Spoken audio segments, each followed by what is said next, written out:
Today we are back for the Sports and Stuff podcast. Been a little bit of a break.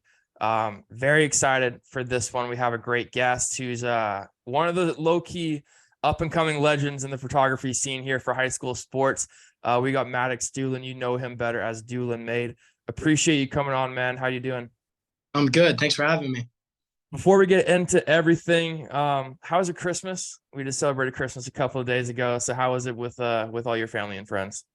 It was good. It was good to see all my family because I've been up in Tempe for a while and got a couple new lenses for my camera. So I'm excited. Dope. Well, how we kind of get into everything, usually with guys I have on is like, how's your season been and like preseason and workouts and everything. You are not an athlete like me. You're in like the media scene. So my first question for you is when and how did you get into this photography realm that you are now? So I played basketball all throughout high school, and going into my senior year, I had a small club tournament at Inspire Courts, and I saw Ball Dogs AC, who's like now one of my like best friends, but I saw him and Ryan Ginsberg shooting like on the baseline, and I just was like thought it was just so cool that they get to go to like all these events because I'd followed them on Instagram for so long. And I knew that I didn't want to leave like the basketball area once I stopped playing because I wasn't going to play in college. Right. And so it was like a good way to stay into the community. And so I saved up and asked my parents like every birthday and Christmas for like some small thing. And then I got my first camera and just started from there. Do you know or remember what your first like event or game was that you did with your camera? Yeah, I was actually a year ago today at the McClintock shootout. I was playing in it. And so I would play in it, ride the bus back to Basha, and then drive back to McClintock so I could shoot the rest of the game. So I'm actually later today to shoot again. So it's pretty cool. What is it like for you being in this? You've kind of rose to popularity really quick with a lot of the guys, especially that are playing in like kind of the sophomore, junior, and even senior classes. Every time I have a guest on, you pretty much have done photography for them or shot them in a game at some point in this last year. What was the moment you kind of felt or feeling you kind of felt when you realized you really loved this and wanted to kind of pursue it as a career? I think the moment I realized that I went out to Augusta, Georgia in July for Peach Jam with Arizona Unity, and I was probably literally the most fun week of my life. And I just realized that like if I could do this for the rest of my life, like go to events and stuff like that, like it wouldn't even feel like work. It really is just like something I look forward to every day. Yeah, something my parents told me, 'cause of course I want to be in sports media. That's why I do this. Is kind of like a job is something you get paid to do, a career is something you get to love to do. And I think especially with a lot of these up and coming guys like you, like Ball Dogs, even Timeout and E-Visions, all guys like that. I know all y'all love doing this, love being in the gyms and even on and football fields too. I know you did some football. Yeah. What was Augusta like? I know everybody and their mother in the media scene was there. I know, like, I'm sure Slam was there. I know ESPN was there. Does it feel competitive? Like people are trying to get that best shot, or what's kind of the feeling, the competitiveness off the court regarding the media people there? We definitely are competitive. Like there's definitely like, oh, like did you get that shot? Oh, can I see? Oh, did you get this shot? Oh, like mine looks a little bit better. But at Peach Jam, I feel like it was all about making connections. Like I really met a lot of great photographers that I look up to and that I've followed like since I started. Like I'm sure you know Cool Mac. He's like the biggest photographer in the Oh yeah. world. He was there, and I actually got to talk to him for a little bit. He gave me a couple of tips. Like it was just like surreal kind of. It was like I really just got tips from the best photographer, like the person I've looked up to for so long. So I would say it's competitive, but also there's some kind of like camaraderie there. It's like we all made it here. Why not help each other out a little bit, you know? Yeah, I 100% agree with that. You cover basketball mainly. You stepped into the football scene a bit this year with Basha, of course, being your alma mater. Um, what do you prefer? Do you like being, I know you played basketball, so there might be an easy answer, but I guess how I can word it is, what are the differences for you when you're shooting with basketball versus football? Football games are a lot longer. I'd say that's probably football game man, like this has been going on forever.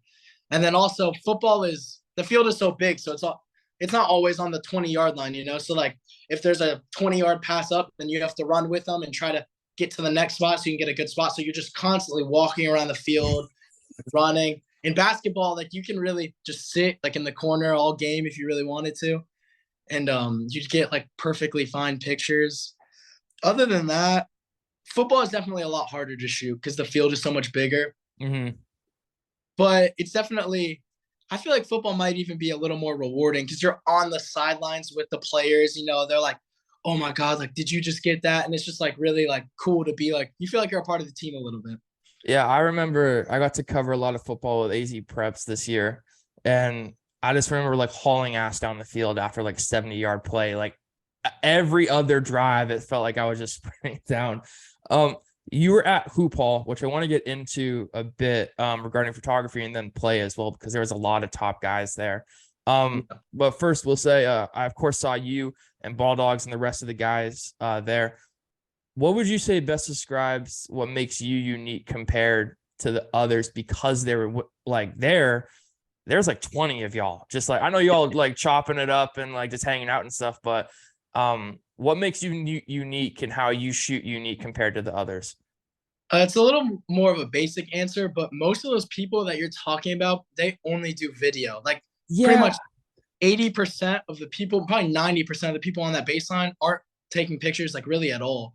Like people always ask me like, oh, like Doolin, why don't you always like get into videography? Like, why don't you start making mixes? And it's definitely something that I want to start to learn and to do. But at the same time, like there's not really that many other photographers there to shoot. And so it's like right.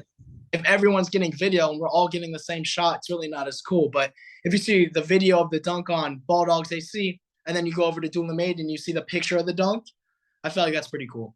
It kind of complements each other in a way because you're being able to get the still shot and then the clip as well. Um, what was that experience like for you? I went there as media too and kind of just hung out and watched a lot of game and covered it on Twitter and Instagram. But for you being able to be on the court, taking a lot of shots of all the players and I know there's a lot of pros there. I saw Jason Richardson there for a bit too. Yeah. What was the experience all around for you like? It was so much fun. Every night I went to bed, I was looking forward to waking up in the morning and going. It was also the first time I've ever shot for an event. Like I actually worked for Hoop Hall. Mm, And so that was pretty cool because I literally had to be there from like 8 a.m. to 10 p.m. So it was long days. But yeah, I feel like just working with like some of those people that travel with Hoop Hall that are just like amazing at their job, and I just learned a lot from them. And then also there's a lot of high school teams that I hadn't seen yet that I got to see there and shoot for. So that was pretty cool as well. you have a couple of favorite moments and any posters that you liked? Mine was I had Cash on like a week before Hoop Hall, and then Yeah. he posted that kid on Brophy. I don't know the kid on Brophy's I name. I'm sorry, but posted yet. I posted that and I posted the clip on Instagram and it's got over like 13,000 views right now, which is the most I've ever gotten. But do you have any specific moments that you loved during that weekend? Yeah, his teammate Seidu actually is probably my favorite picture from the weekend. He dunked on a kid, and the kid put his hand like on his face in the picture, and it's like one of my favorite pictures I've ever taken. And then also, I'm not the biggest fan of Mikey Williams, Me but either. watching him walk into the gym and just like the atmosphere, just everyone, just like everyone stands up. You know, he gives you goosebumps almost. It's just like I don't know, it's just something like that. And seeing all the little kids like asking for autographs and stuff, that was definitely something cool to see as well. Yeah, I had a buddy just on the other week that covers the University of Memphis and is about to go there as well. And we were talking about it. I'm just like, I've never seen a high school kid. You would think that with Bronny, but not a lot. Like people freak out for Bronny, but they're not wearing his high school jersey like I saw a couple Yeah, of kids doing. But um, they got their ass kicked that night, yeah, which was really funny to see. Like seeing Koa and Cody, and I had DeAndre on. He was one of my first guests. He balled out in that game too. Um, for you though, you said there's not a lot like not necessarily at that event more videographers. But I do know there is a lot of photographers in this realm of high school sports and even college. I know you did a couple of things for NAU and ASU as well. Um, yeah. how competitive would you say is maybe not just photography, but kind of like the photo video industry for you guys? It's definitely really competitive. I know we all try to stay like as a team, but I mean, there's definitely a sense of, oh, like I know he just got that shot too. I need to be the first one to post it. Mm, I want this player to collab with me, and I know that he has that shot too. It's not like we're not trying to push anyone down, but it is a competitive thing to do. So you want to be the first one to have stuff out. It's like any source of media, you want to be the first one to post it or talk about it or whatever. I said that's probably the biggest thing. you're at Cronkite, right? Yeah. What has that been like for you? And I'm assuming you're studying some type of broadcast media or even like in the photo video realm. I don't necessarily know what they have, but what are you studying and what's your first semester been like? I'm studying sports journalism. And the first semester was a little slow because we have to do a lot of our generals and stuff. So we didn't really get to like cover that much stuff for school. But next semester, I know I have my first like real journalism class where we all have to go out and write stories and take pictures. So I'm excited for that. But the first semester was really just the basics. Gotcha. Okay. Um, I would love to hear your opinion on how important building relationships and connecting with teams, schools, and even coaches is for the business that you're in and the reputation you want to build also. Kind of just around not just the industry, but also sports and being able to connect with people as well. How important would you say building the relationships that you have so far and how you're going to make them in the future? It's the most important thing. I'd say that building relationship is probably a little more important than the actual pictures itself. Because if you don't have those connections or relationships to get those media credentials over here, to get Mm-hmm. you in here, you're not going to be able to take those pictures. Like if I never had the connection with Corey Boswell or BJ Letcher at Arizona Unity, I wouldn't be traveling this summer to all those different EYBL stops.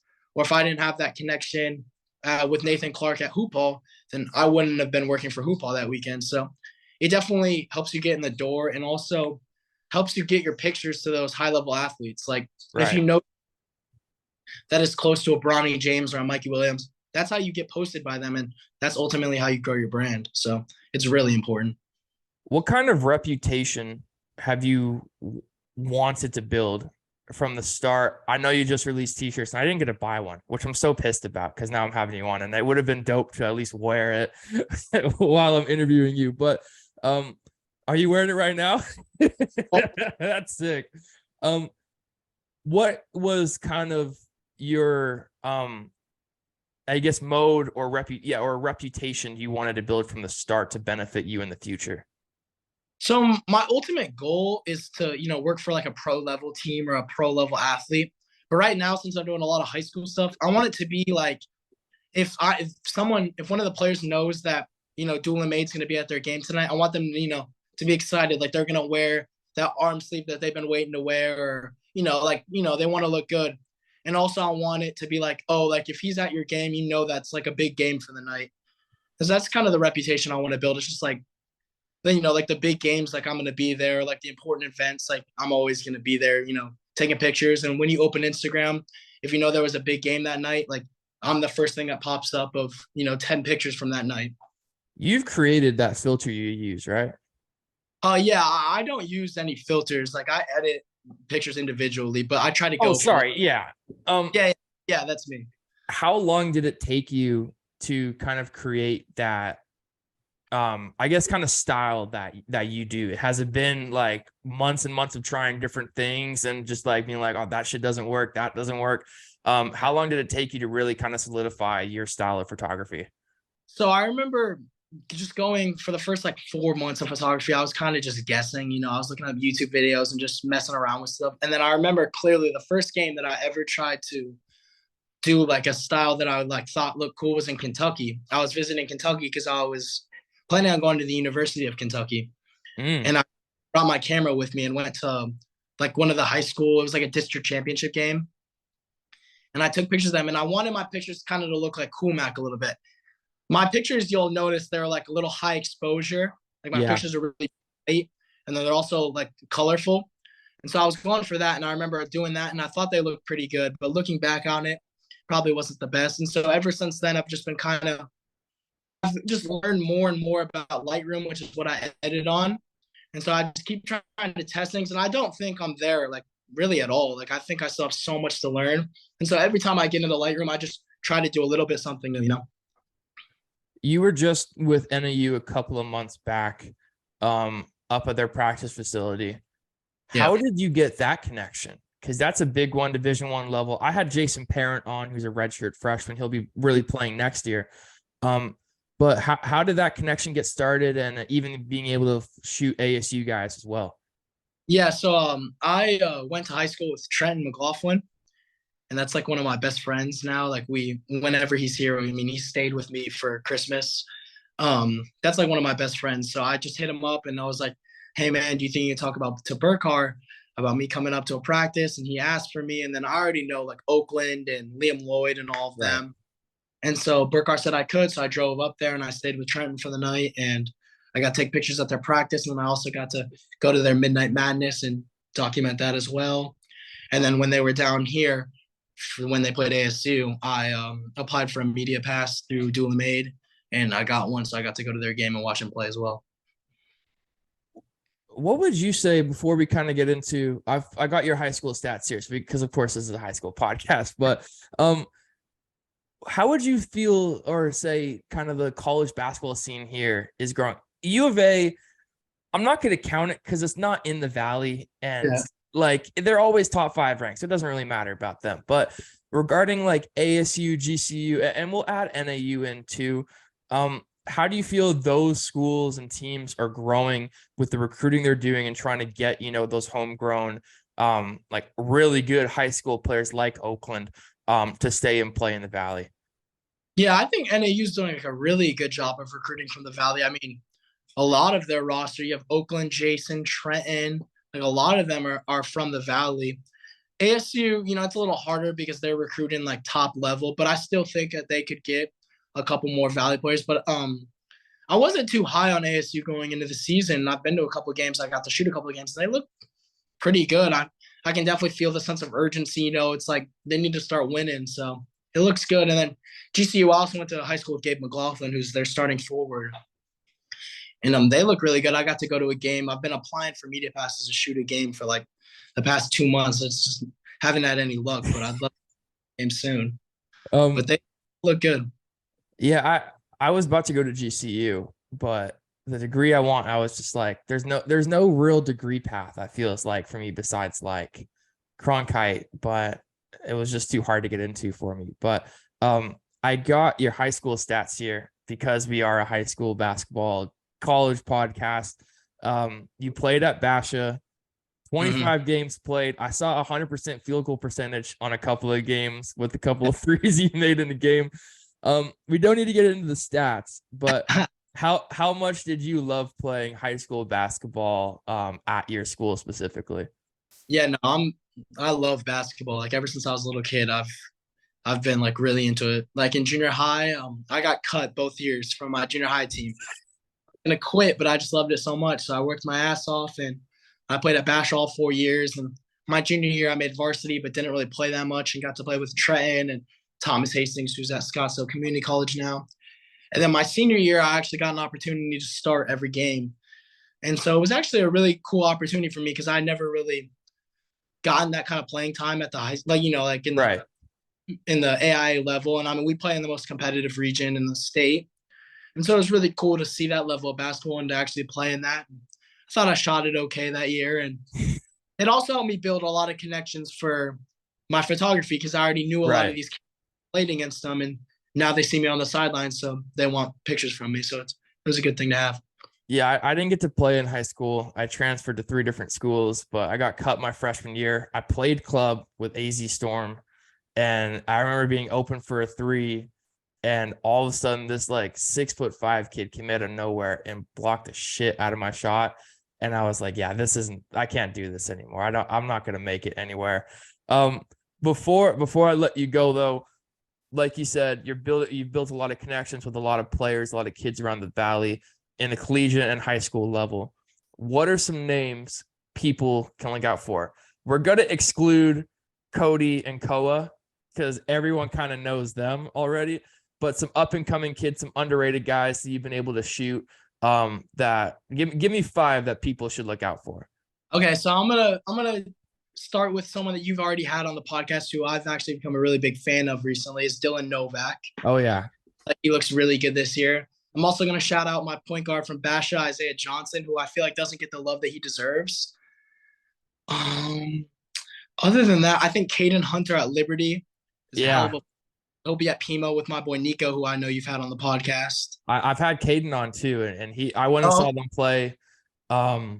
Shit, who did they played Willow, and they yeah, beat him by like 50. yeah. Like, it was so bad. And then I want to shout out Baron Silsby, who just had a great game at Hoop Hall, because I feel like I want to have him on too.